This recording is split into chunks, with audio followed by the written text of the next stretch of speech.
I recognize that these are unprecedented times, and the world is navigating uncharted territory. Indeed, the current era is unsettling, possibly even one of the most perilous periods in history.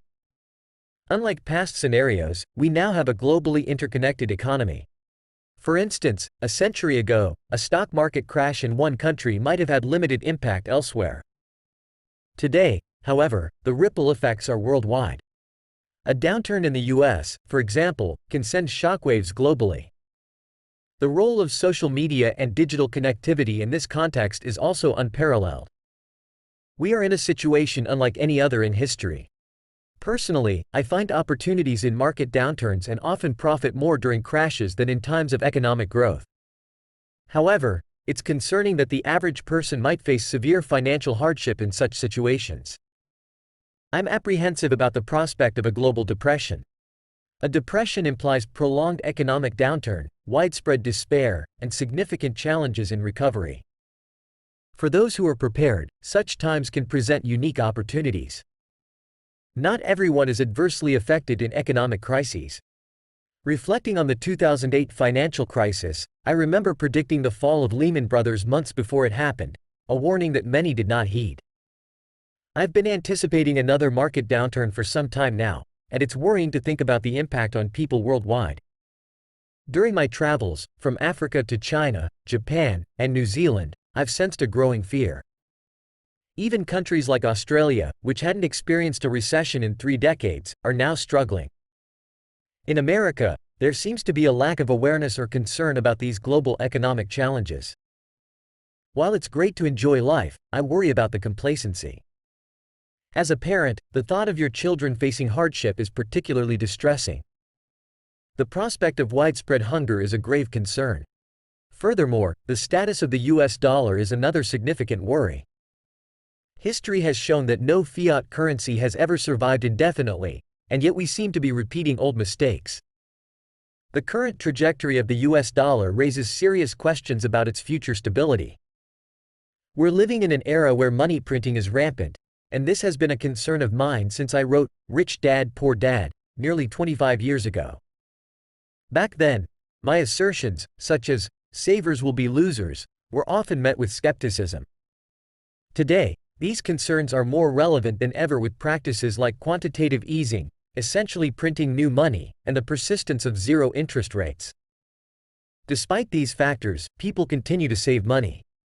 It's baffling, especially when you consider that in September of this year alone, about $500 billion were printed due to issues in the repo market, a concept many are unfamiliar with.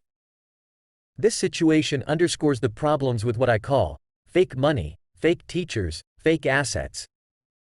Our educational system has long been a focus of my criticism, particularly its failure to teach about money management. We all use money, yet there's a startling lack of financial education. This concern led me to write Who Stole My Pension?, a book that quickly sold out. It's a continuation of the message I started in Rich Dad, Poor Dad. Co-authored with Edward Seidel, we both have personal experiences with our fathers losing everything financially. This profoundly affected me. When my own father lost everything in his 20s, it left a deep impact. He advised me to follow traditional paths like seeking employment with major airlines, pursuing higher education, and securing academic qualifications. But seeing him unemployed, without a pension or paycheck, I questioned the wisdom of following conventional advice. Many of my peers who became pilots for major airlines are now facing financial troubles because their pensions were compromised. Yet, many Americans are still overly focused on their 401ks, often unaware of the risks involved.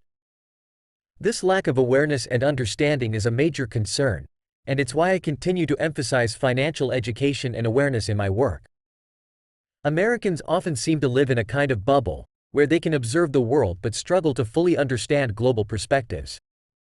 My extensive travel has opened my eyes to various global issues.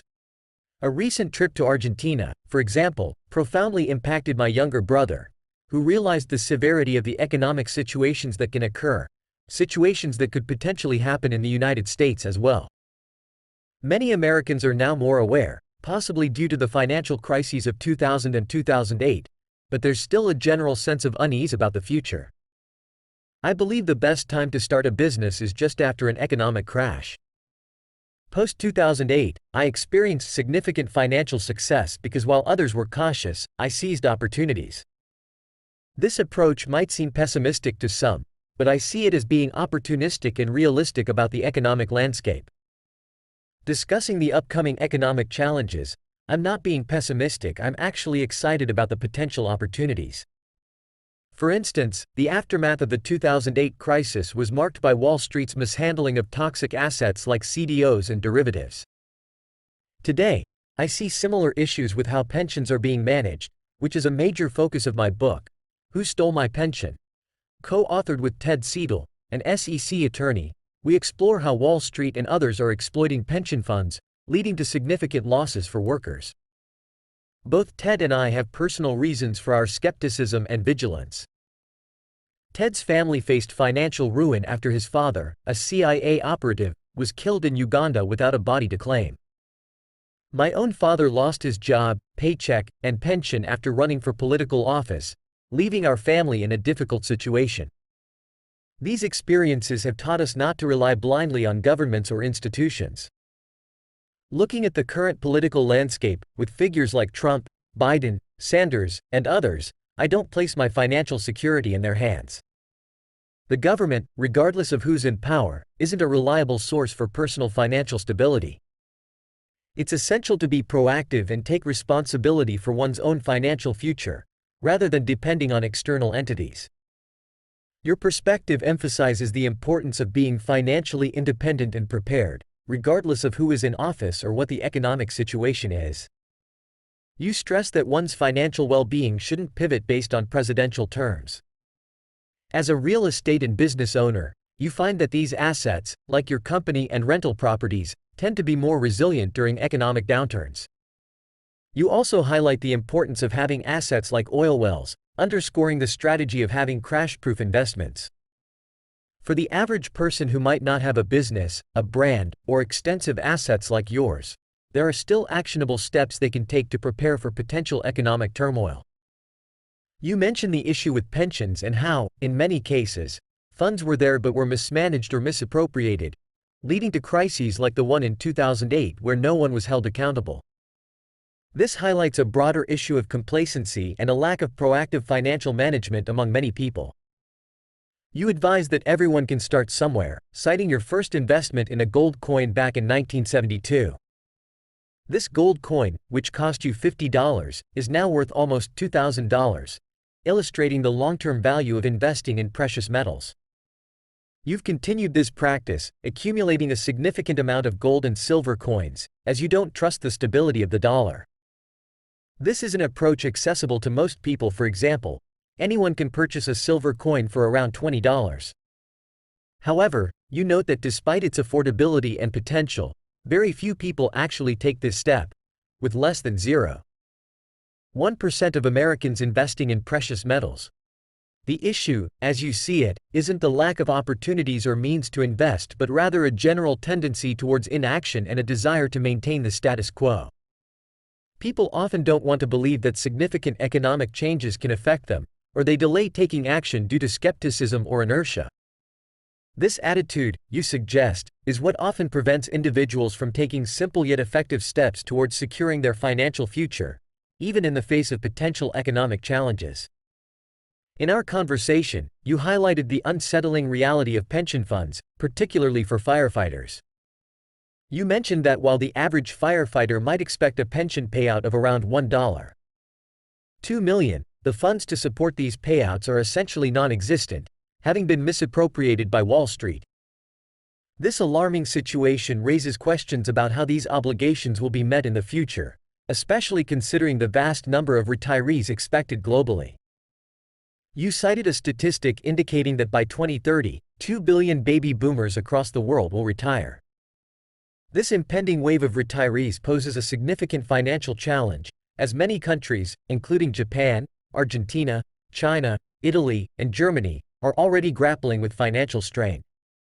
You expressed concern that while many Americans focus on the stock market's performance, they overlook the critical issue of national debt and other underlying economic problems, such as issues in the repurchase, repo, market, which is currently being supported by the Federal Reserve.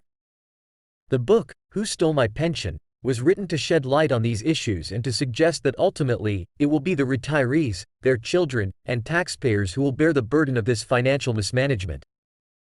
Regarding investment strategies in uncertain economic times, you advised buying gold coins, not as a means to make a profit, but as a hedge against the potential devaluation of the dollar. You referenced Warren Buffett's significant investment in silver as an indicator of economic trends.